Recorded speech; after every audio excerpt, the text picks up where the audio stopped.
One of the main things to consider as you're working on this worksheet and any of the other worksheets is that I'm sure all of our participants have very diverse circumstances and might have very different answers to the worksheet. So these are in no way a one-size-fits-all worksheet. And depending on the context of your program and where you're working, there might be different answers that you have for different questions.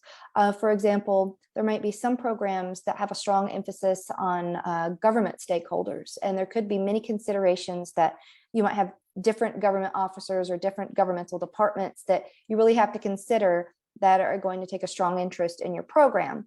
And putting those down and having those on this worksheet could influence some of the decisions that you make later on. And it's good to have those types of things written down and kind of understood as you go forward.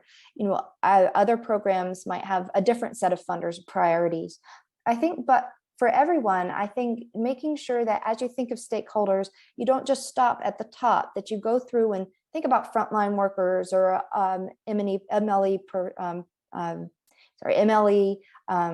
people in your workforce, or different sorts of jobs and what they bring to the table. And also, I think that making sure you think about your beneficiaries, those who are going to be receiving the program. And, that's going to be a very different group of people for everyone filling out this worksheet. But just thinking through what are their priorities and needs. And if you're going to involve any of them in feedback or gaining their feedback, how could you really bring them into this process? And what value would they bring? What insights might they have about the program that you're either currently working on or developing?